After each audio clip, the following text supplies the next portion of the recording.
Amigas y amigos, en esta oportunidad tengo una invitada para mí muy especial. Es la periodista arequipeña Paola Donaire, a quien agradezco la gentileza de haber aceptado esta entrevista para este canal en YouTube nuevo. Así que su presencia y lo que ella nos va a compartir es muy valioso para mí, para esta experiencia que estoy haciendo con las entrevistas.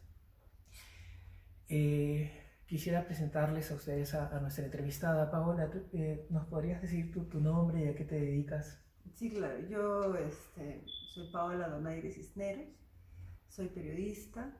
Bueno, yo tengo una maestría en comunicación social y actualmente trabajo como docente en la UTP y enseño redacción. Gracias. El tema, bueno, no lo había dicho, el tema de la entrevista de hoy y que le he propuesto a Paola es la política, los políticos y la particular, la particular evaluación o participación o presencia que tiene el sur peruano para la política peruana, ¿no? Paola, cuando yo llegué ayer a Arequipa, lo primero que hice fue conversar con una señora en un mercado y con los taxistas y les preguntaba, ¿qué tal el presidente Vizcarra? Y absolutamente las 6 personas con las que hablé me dijeron, no está haciendo nada. Ujú. Lo cual puede estar cerca o lejos de la realidad, pero lo que me mostraban esas 6 respuestas es un ciudadano peruano, un ciudadano común y corriente de a pie, pero fuertemente crítico y duro, ¿no? Incluso una de las personas me dijo, lo que yo veo que está haciendo es ayudar solo a los venezolanos, cosa que como desde Lima no es algo que destaque de Vizcarra, ¿no? O sea, entonces, la primera pregunta en esa entrevista es, ¿cómo es el ciudadano arequipeño? Y si es que cómo es el ciudadano arequipeño se puede extender al sur en cuanto a su percepción y en cuanto a cómo aprecia la política. Mira, es muy interesante lo que cuentas sobre lo que has conversado, porque en realidad si tú aparecieras en Arequipa en cualquier momento de la historia y preguntaras lo mismo por cualquiera de los presidentes de turno, te dirían lo mismo, Ujú, porque existe el centralismo. El centralismo es una especie de, de bola de confusión y de bola de círculo vicioso. ujú. El Perú está concentrado en Lima, hablando por la cantidad de habitantes, ¿no es cierto? Entonces yo me imagino, y mira, yo solamente me imagino, que Lima está acostumbrado a escuchar ese discurso de provincias, ¿no? Que se quejan del centralismo.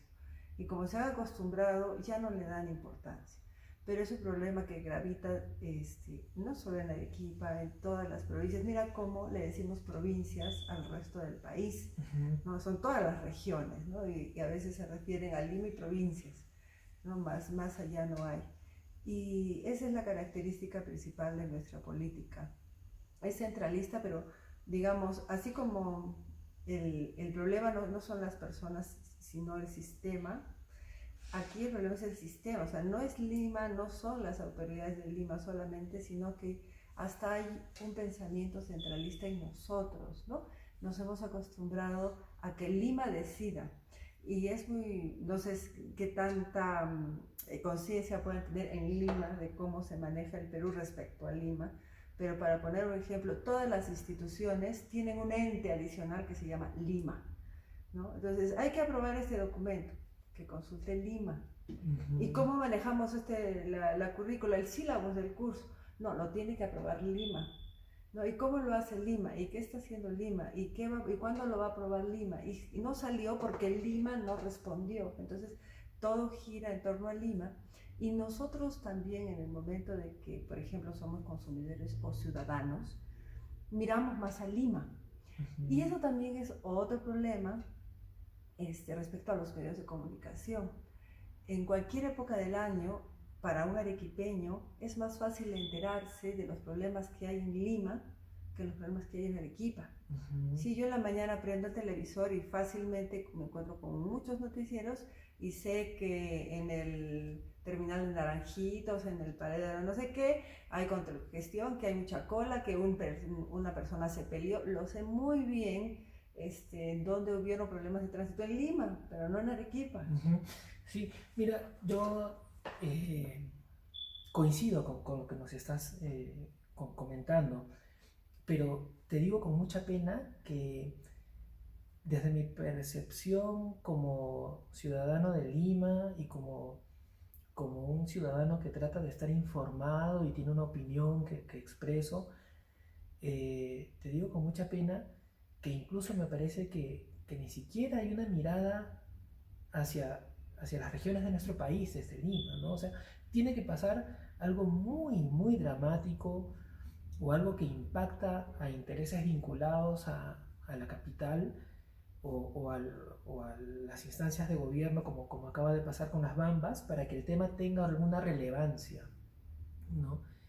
Y, y no, y no dejo de estar de acuerdo con lo que dices, este centralismo que, por ejemplo, ahora que tenemos en Lima muchos venezolanos, no tanto, pero muchos colombianos, y hay muchos extranjeros, ¿no? Se sorprenden de la diferencia que hay entre la dimensión de Lima y las demás ciudades. En otros países tienes 4, 5 ciudades, 6 ciudades que son importantes y la capital puede ser una más o hasta de menor importancia, como podría ser en Bolivia La Paz frente a Sucre, ¿no? Pero aquí no. Lima tiene 13 millones de habitantes y la siguiente ciudad, que es Arequipa, tendrá 1 millón de habitantes. La diferencia es abismal, ¿no? Y sin embargo, la, la entrevista te la propongo desde la política vista desde el sur, porque el sur inclina elecciones.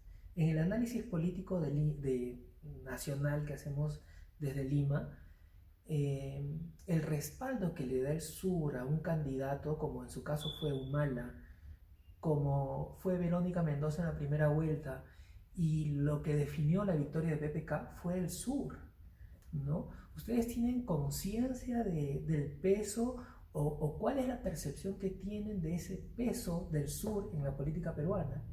Me parece que sí hay una conciencia de ese peso que hay. En ese caso, por ejemplo, Arequipa es un poco más vanidosa de ese poder, porque históricamente además se han gestado revoluciones y golpes de Estado, ¿no? Entonces sí es un poco más orgullosa de ese posible poder, aunque al final es como un espejismo, ¿no?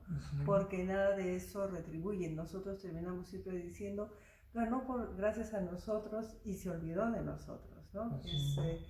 Siempre es el resultado. En general, Arequipa tiene un rol un poco intermedio en todo el sur, ¿no? En el 2005, cuando se propuso las macroregiones y se hizo el referéndum, Arequipa votó por sí y todos los demás dijeron exacto, que no. Exacto. Siendo Arequipa siendo su identidad tan fuerte, ¿no? Porque eso implicaba que Arequipa diríamos, se disolvía en esta macroregión, pero aún así ustedes fueron los únicos que votaron por el sí, por el proceso de descentralización. Y claro, en realidad se analizó en ese momento que el temor era para las demás regiones que Arequipa se volviera en la nueva Lima, ¿no? Como de hecho actualmente Arequipa provincia lo es, o sea, la provincia capital lo es para el resto de provincias de Arequipa. Es un monstruo la ciudad de Arequipa, la capital, claro, frente a las... Porque estamos hablando en toda la región de 1,5 millones de habitantes y 1 millón están en Arequipa. O sea, prácticamente todos viven en la provincia capital, ¿no? Y eso hace que se replique, aunque más pequeño, el fenómeno que hablábamos de Lima respecto a todo el Perú. En el caso de Arequipa hay otro problema que no sé si sea especial respecto a otras regiones, porque yo entiendo que todos vivimos orgullosos de la tierra donde nacimos.